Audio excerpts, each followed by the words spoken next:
Hello friends, வணக்கம். Welcome to Mrs சமையலறை. நாம இன்னைக்கு பார்க்க போற ரெசிபி என்னன்னா, இப்போ தீபாவளி வரப்போகுதுங்க. அதில் நம்ம ஸ்வீட் தான் அதிகமாக செய்வோம். அதில் இன்னைக்கு ரொம்ப ஈஸியாக வீட்டில் இருக்க குறைந்த பொருட்களை வச்சு சூப்பரான ஒரு ரவா லட்டு எப்படி பண்ணுறது தாங்க பார்க்க போகிறோம். ரவா லட்டுல நிறைய மாடலில் நம்ம செய்யலாம், ஆனால் இதில் இது வந்து ரொம்ப ஈஸியாகவே செய்ய முடியும். எப்படி பண்ணுறதுன்னு பார்க்கலாம். அதுக்கு முன்னாடி நம்ம சேனலுக்கு இப்போ தான் ஃபர்ஸ்ட் டைம் வரீங்கன்னா மறக்காம சப்ஸ்கிரைப் பண்ணிக்கோங்க. கூட வர பெல் பட்டனையும் கிளிக் பண்ணிக்கோங்க. அப்போ தான் நான் போடுற வீடியோலாம் உங்களுக்கு உடனே நோட்டிஃபிகேஷன் வரும். வாங்க இந்த ரவா லட்டு எப்படி பண்ணுறதுன்னு பார்க்கலாம். இந்த ரவா லட்டு பண்றதுக்கு ஃபர்ஸ்ட் நம்ம ஸ்டவ்ல ஒரு பேன் வச்சுட்டு 4 டீஸ்பூன் நெய் சேர்த்துக்கலாம். நெய் நல்லா சூடாகட்டும். சூடானதுக்கு அப்புறமா 10 முந்திரி 10 பாதாம் நான் பொடியா கட் பண்ணி வச்சிருக்கேன், அதை சேர்த்துக்கலாம். சேர்த்துட்டு இது நல்லா பொன்னிறமா ஆகுற வரைக்கும் நல்லா வறுத்து எடுத்துக்கலாம்.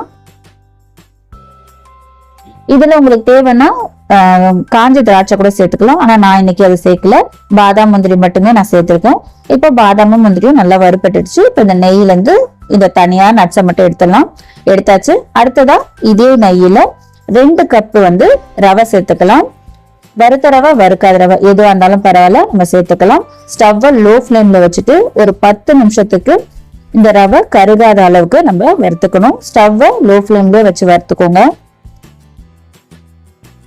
இந்த 2 கப் ரவைக்கு நமக்கு 6 டீஸ்பூன் நெய் சேர்க்கணும். நம்ம ஆல்ரெடி 4 ஸ்பூன் சேர்த்துட்டோம். இப்ப 2 ஸ்பூன் சேர்த்துட்டு மிதமான ஹீட்லயே நம்ம இந்த ரவையை நல்லா வறுத்துக்கலாம்.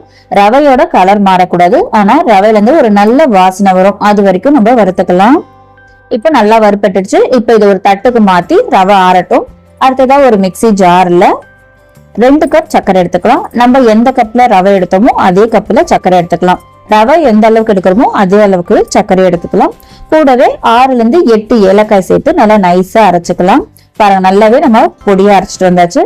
இப்போ நம்ம வறுத்து வச்சுக்க ரவை இருக்கு இல்லையா, அது கூட நம்ம அரைச்சு வச்சுக்க சர்க்கரையும் சேர்த்துக்கலாம். சர்க்கரையை சேர்த்துட்டு நல்லா இந்த ரவையும் சர்க்கரையும் ஒன்னா சேர்ந்து வர அளவுக்கு நம்ம மிக்ஸ் பண்ணிக்கலாம்.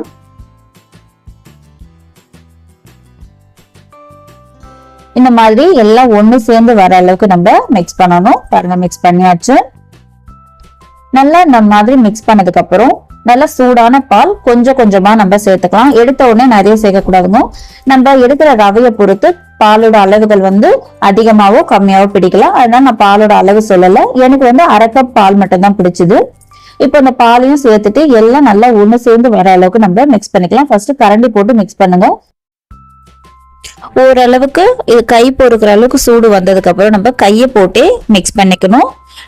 நல்லா உதிரியா வரணும், அது வரைக்கும் நம்ம மிக்ஸ் பண்ணிக்கலாம். இப்போ உதிரியா வந்துடுச்சு.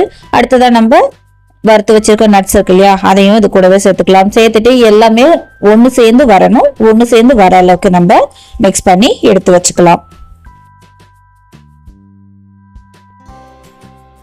எல்லாமே நம்ம மிக்ஸ் பண்ணியாச்சு. இப்போ வந்து நமக்கு எந்த சைஸுக்கு ரவா லட்டு வேணுமோ அந்த அளவுக்கு நம்ம மாவு எடுத்து உருட்டிக்கலாம்.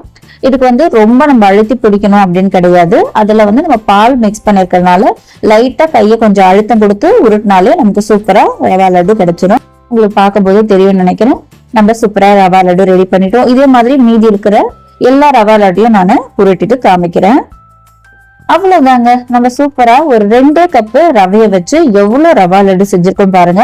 இந்த தீபாவளிக்கு ஒரு 1/2 மணி நேரத்துல நம்ம சூப்பரா ரவா லட்டு, அது வீட்டுல இருக்க குறைந்த பொருட்களை வச்சு ரொம்ப சாஃப்டா ஈஸியான ரவா லட்டு செஞ்சலாம். இந்த வீடியோ உங்களுக்கு பிடிச்சிருக்கோம் நினைக்கிறேன். பிடிச்சிருந்தா மறக்காம நம்ம சேனலை சப்ஸ்கிரைப் பண்ணிக்கோங்க. கூட வர பெல் பட்டனையும் கிளிக் பண்ணிக்கோங்க. தேங்க்ஸ் ஃபார் வாட்சிங்.